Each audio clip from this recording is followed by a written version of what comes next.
Elbow, but he's back on the field and ready to play. Thanks, Courtney, and Tiedemann comes out, and Long Beach Poly will go back with the Wildcat, and they'll have Luga lined up at quarterback. High snap, he'll run it on the draw across the 30 to 35, room to run the 45 to 50. Look out, Luga, 30, the 20, Manu Samoa Luga, 71 yards for a touchdown. Wiseman reverses it out top to Stokes. Stokes guarded by McLeod. 20 on the shot clock. Pull up three for Hawaii. Got it. St. Johnson. Tied with Flack and Cox, and now he scores one up here.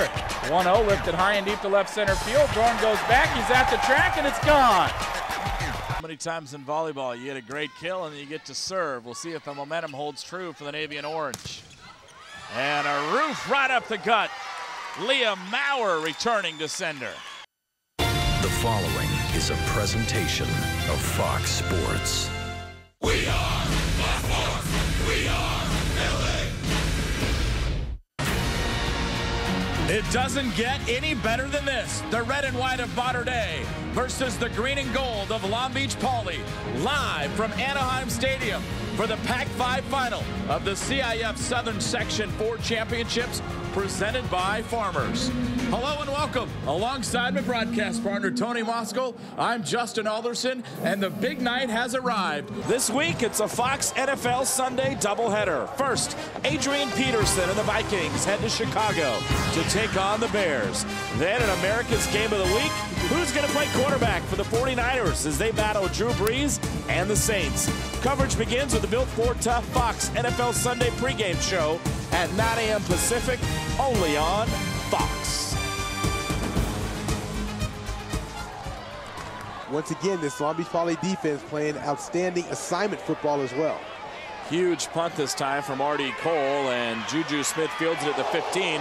Huge hit on the return as he tries to get up the left side. And a couple of Braves are battered and bruised on special teams. We'll come back with Long Beach Poly football right after this. Long Beach Poly riding one heck of a winning streak after that 1-3 start to their season. They come in and they have won 9 in a row. First and 10 for Ty Tiedemann. Football at the 26-yard line. This will be Wicks. Look out in open space. He can really fly. And he gets run down from behind by Johnny Johnson. And partner, let's go to your keys of the game here. Well, when you look at championship games, Justin, there are some incredibly important things. Long Beach Poly. Tiedemann up under center. They go double tight formation. Play action. Tiedemann has just one receiver in the route. Handed just to find him. It's Juju Smith. And Juju dances into the end zone. Touchdown, Poly. Coach Lara, we spoke earlier this week, and you said back in September, there were a lot of doubters when your football team was 1-3. They wondered what it was like to be at Long Beach Poly. What do you have to say now? Well, it's good now because we just won another championship, our 19th championship in our school. The Long Beach Poly Jackrabbits, champions of the Pac-5 division. Kent, let's go back to you. Justin, great job. Thank you very much. And once again, congratulations to 8:43, Ryan Wolpen in at tailback. Sweet's going to go to the air. And his pass is picked off by Humphreys. The 20, the 10. Humphreys has a pick six. Ball spotted on the left hash for Mater Dei. Second and a long 9 for the Monarchs. McMahon checking out of the play as Santa Margarita puts 7 between the tackles now. Look right, go right is McMahon. He hits it to Duarte, and he's got reservations for 6.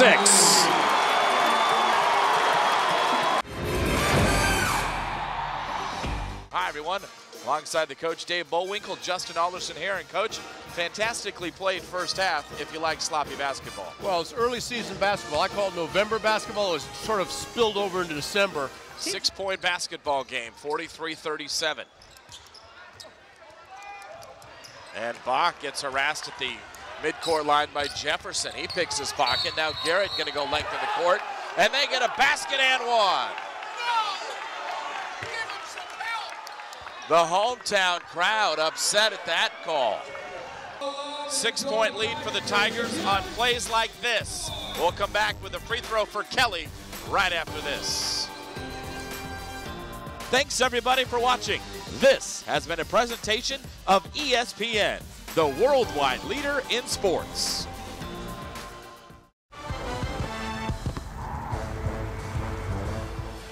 Live from historic Titan Gym on the campus of Cal State Fullerton University, it's the third-ranked Rainbow Wahine of Hawaii visiting the Titans of Fullerton live right here on ESPN3.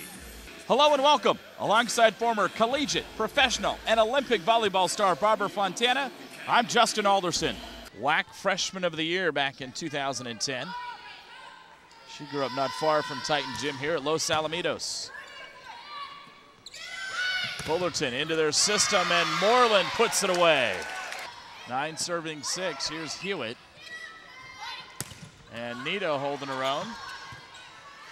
And they go right back to Danielson. There you have it. There's the power that I'm talking about. Hawaii going to sub in Courtney Lilapali, junior libero out of Waianae, Oahu. Last server sub worked well for Coach Dave Shoji. We'll see how this works. Kind of a knuckleball over the net. Nito can't come up with it. Danielson on the approach. Nice job back and forth here. Good defense by both teams. No one wants to let the ball drop. Free ball over. We'll see if Fullerton can get in system or not. Free ball back to Hawaii. Danielson takes the air out of Titan Gym. A collective gasp as she puts it away. Swinging a high drive to right field, and it might not be coming back, and it's gone. Romer tried to run a fastball in on him and say goodnight to the no-hitter and the shutout for Romer. And now the 2-2 fastball, liner into right field, base hit. Fuller to Dorn, breaking ball, and Dorn hits one high and deep to center field. Turning and running is Cavazzini, and he won't haul it in. It short hops the 408 in center, and Danny Dorn steps into second base. His first hit of the College World Series, an RBI double. Turner scores, and it's 2-1 Carolina. Miller fastball swinging a high drive to left center. Back goes Cox. He's at the track. He's on the wall, and it's out of here. Home run for Evan MacArthur, and at the break I asked Eric, I said, who's your pick to click? And he says number 19, and he follows with a solo bomb into the grandstands, and the lead is 4-2. We head to the 10th inning from Dodger Stadium. Aliso Niguel and Pacifica tied at 2 for the Division II title. Pacifica into their bullpen. Aliso Niguel has gotten 9 full from their starter, Brett Barker. And now Max Bethel has the top of the order for Aliso Niguel. Barker swings at a fastball and fouls it back 0-1. Barker last time up was intentionally walked, and all they did was point and put him on. Swinging away here, lefty-lefty matchup in the top of the 10th. Bethel to the line, fastball hit straight away center. Herkins underneath it, and it's an F8 flyout for Barker.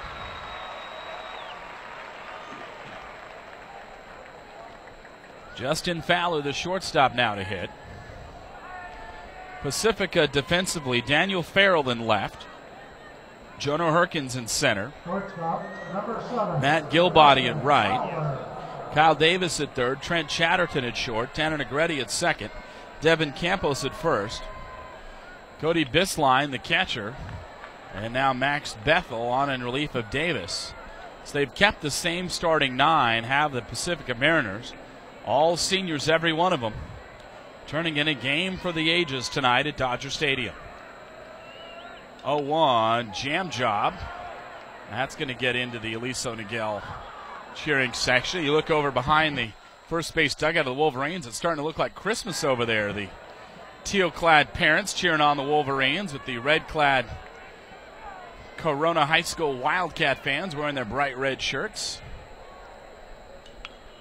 And 0-2 inside out. Little weak fly ball to shallow right field where the second baseman Negretti slides over.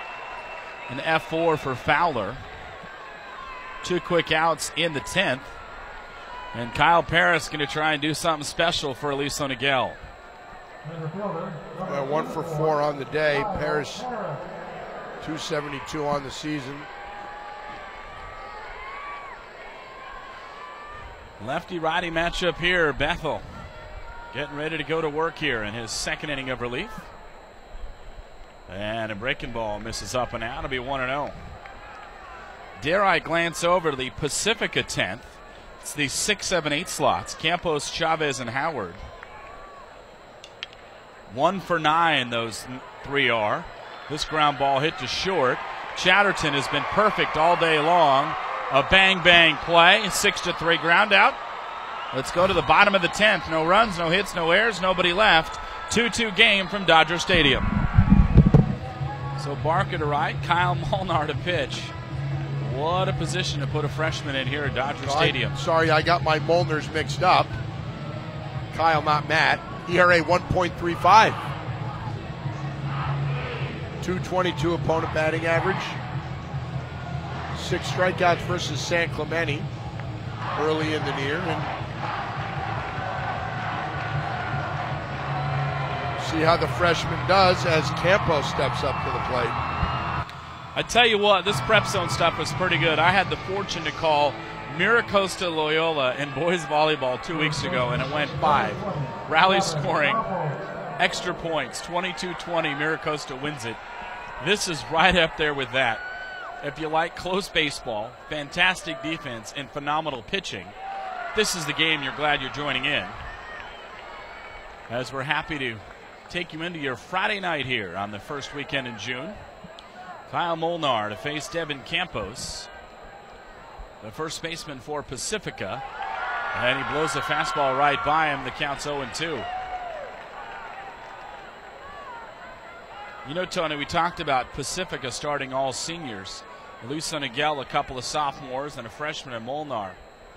How good does this make you down the road with this kind of experience to come back and draw on? Incredibly good.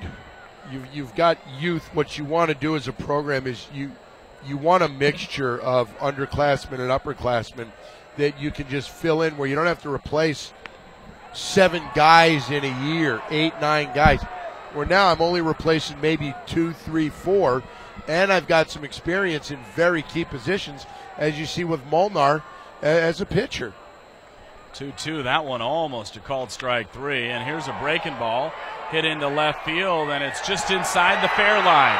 Rounding first, heading to second is Campos, and he is going to be in there with a stand-up double. And the freshman gets greeted with an extra base hit, and the CIF title is just 2 bases away for Pacifica. Campos was hitting just .211 before that, 0 for 3 in the afternoon. Well, against Mission Viejo, he was 2 for 4. Had a double and a home run. Pinch runner. Marcus Rodriguez in to pinch run.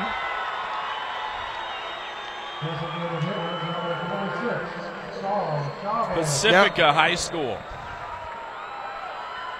out of the Empire League, and now trying to slow the game down again, Aliso Niguel. Well, here your question becomes, I've got the bottom of the order. I've got the designated hitter in Chavez up, who's 0 for 3. Do I walk him and get to Howard, who's also 0 for 3? But then I have to deal with Bisline, who's 2 for 3 on the day. Or do I just take my chances, play my infield back normally, try and hold the runner, get a ground ball out, get a pop-up, get a strikeout, and then take my chances with Howard, who struck out looking his last time up? Well, I think you got to go right at Chavez here. I mean, yeah, double play maybe. Then you'd have 2 outs, a runner at third. And then anything can happen there. But I think as long as he's at second base, you just treat it like normal. Well, it'll be interesting to see as the outfield Aliso Niguel at medium depth. How greedy does Pacifica get trying to score him here? on any base hit through, and it looks like Chavez is going to be trying to sacrifice here. Molnar out of the stretch. He'll inside turn. And Chavez does not tip his hand at first. Marcus Rodriguez running at second base. He'll be held on by Fowler, the shortstop. Molnar out of the stretch. One look. Here comes the bunt, and the defense flies for Aliso Niguel. That one almost got away. Almost got away, but I tell you what, Tony. The old slash, show bunt, bring it back. A ground ball anywhere in fair territory wins the game if Aliso Niguel is going to overcommit like that. Well, they did, because you saw the shortstop just run into third base, second baseman run into first. You're bringing your corners in. This is such a tough position. Now, even on the bunt, he doesn't have to go at third. If that shortstop is way ahead of him, that's just leading him with the ball and hitting him in stride to tag him out, if that happens. Chavez shows bunt. He gets it down back to the box. Molnar's only play will be to first. Give a sacrifice to Chavez. 1-4 on the putout for the first out of the inning. Move Rodriguez to third now. His teammates are out to pick him up, and smartly so. Now you have a situation here, Tony. Do you walk Howard to set up the double play and hope you can get Bisline or Chatterton to roll into one? Well, you're not going to get Chatterton to roll into one. Well, he rolled into one earlier. I think what I do here is I walk him to set up a double play and try and get Bisline to induce him into hitting a ground ball hard somewhere at someone. You can't squeeze to win a CIF title, can you? They're going to pitch to him. Howard is 1 for 3 on the day. A single surrounded by a bookend of strikeouts. The infield is in. And Molnar, tough breaking ball in there for a called strike. This freshman right now has to have ice in his veins. Probably 14, 15 years old. Daniel Farrell is in the box. His first at-bat of the afternoon. What can he do here? The 0-1. They will pitch out thinking the squeeze may have been on. Farrell on the year hitting 171. So maybe you get the strikeout here with a guy who's just coming off the bench. 7 for 41 for Farrell as he hits here for Nick Howard. The 1-1, runner not going, and Aliso Niguel pitches out again. You know, Tony, this is like the unintentional intentional walk here. Yeah. Infield is in for the Wolverines. Outfield is in as well. The 2-1, Molnar comes set. Farrell, huge swing trying to win it there. And he swings through it. Now the count 2-2, infield in. You got to figure you can't send him on contact, can you, from third base? Well, it depends on where the contact is. If it's up the middle. We'll see what happens here. The CIF winning run 90 feet away. The 2-2 to Farrell. Way up and out of the zone. It's 3-2. Well, it looked like on that last pitch, Molnar had him outmatched when he swung and missed. So just come fastball here. Try and blow it by him. Get that second out. And then deal with Bisline. The Mariners trying to get it done. Stay the course, they say. The full count offering. Breaking ball out of the zone. Now the double play in effect. Tough at-bat turned in by Farrell there. And now Cody Bisline, the catcher. 2 singles on the afternoon.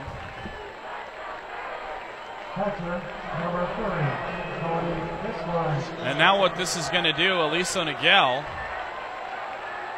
they won't go for the double play. They want to go after Bisline right here. The infield is in. And he squares to bunt. Here comes the run. We're going to have a play at the plate. He's hung up between third and home. He's got to try and stay alive long enough to let somebody get to third. And indeed he will. So a great job by Aliso Niguel, but an even better job by the pinch runner, Rodriguez, staying alive long enough to allow everybody to move up ahead of him. So all is not lost for Pacifica. Well, now here my question is, do you want Chatterton to get to Herkins? You look, Chatterton 367 on the year, Herkins 448 on the year. Pick your poison if you're Elisa Niguel. So retire Rodriguez, 1-2-5-2-5-1. Okay, you write that down. Go ahead. That's your second out. Then Farrell gets to third, Bisline to second on the fielder's choice. And now Trent Chatterton, a chance to be the hero, with first base open. Do you picture the kid going to UCLA or the kid going to Northridge? It looks like they're going to pitch to him. And, you know, there's one school of thought here with 2 outs, Tony. If you put him on, you bring the walk into play. If freshman misses his zone, you don't want that to happen. 2 outs, you take your chances. Chatterton had a breaking ball, looked good enough to hit, and he won't pull the trigger. And he's down in the count 0-1 here. Chatterton has an RBI double and a run scored in the third. Other than that, he's grounded to third, lined to second, and then hit into a 1-4-3 double play back in the 8th. Fastball for Molnar. Misses outside. It's 1-1. Waiting on deck, John O'Herkins. 1 for 4 in the afternoon. Hoping that he gets a chance. Here's the 1-1, and it'll wait as Chatterton asks for time. Or they're calling for a balk. And oh, that could be huge here as Rene Franco telling the first base coach for Pacifica to get back in the box. And I tell you what, Tony, Trent Chatterton is the 4th all-time leading hitter in Orange County with the most hits.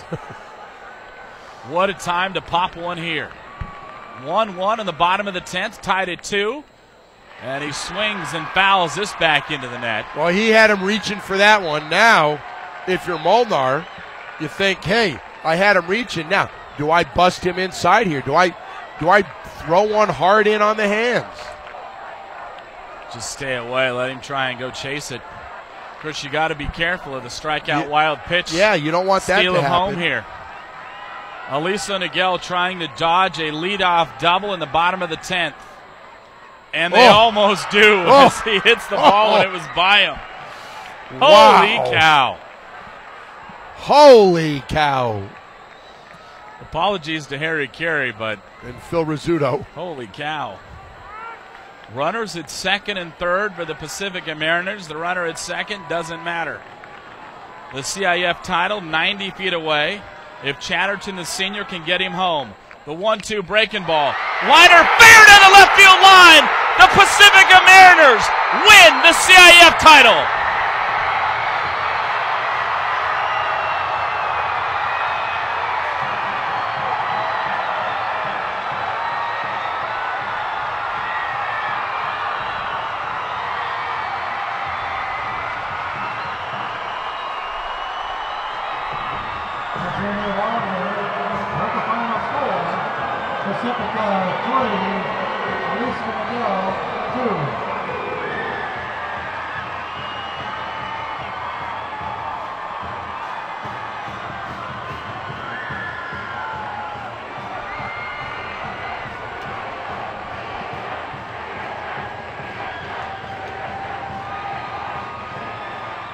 I tell you what, Tony Moscow,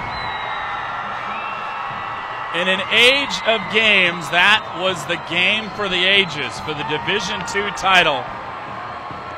And it literally is one of those games that nobody need hang their hats over. Is that one. Nobody lost. Elisa Niguel just ran out of pitches. And by a matter of a foot, Trent Chatterton hits one inside the left field line and a walk-off single.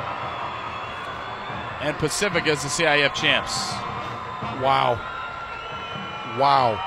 And, you know, the thing is I'm glad for every single one of these kids that it was won on a good, hard hit where, you know, it wasn't an error, it wasn't a pass ball, it wasn't, you know, something like that where it was a good pitch, and it was a good solid hit by Chatterton. An 8-game winning streak is snapped for Aliso Niguel, and for Pacifica, they got to the altar back in 03 and couldn't get it done. But in 2012, they were able to win it, and now is a little extracurricular stuff that you hate to see here as the two teams exchange sportsmanlike handshakes, and that's just a lot of emotions of some careers spilling over here. And there you see the Pacifica Mariners, the CIF champs, as they will get to 28-5 on the season, and Aliso Niguel will drop to 23-12. An outstanding pitching matchup today, Tony, turned in by both Barker and Davis. Tremendous pitching duel between the both of those young men. They came into this game as obviously their team's best pitchers, and they didn't disappoint anyone. 2 runs early for both teams, and then you saw them both settle down, and they're mixing up their pitches well, getting strikeouts, getting timely double plays, some great defense behind them. But in the end, it's the kid going to be a Bruin. Kyle Molnar is going to get touched for the loss. Max Bethel will pick up the win here. And the Pacifica Mariners, congratulations, you are CIF champions. That's going to do it for us today for the Division II title game here in the Prep Zone, as it is too much Pacifica. They take down Aliso Niguel 3-2 in 10 innings. For Tony Moskal, this has been Justin Alderson signing off from Dodger Stadium, where the Pacifica Mariners are the Division II champs.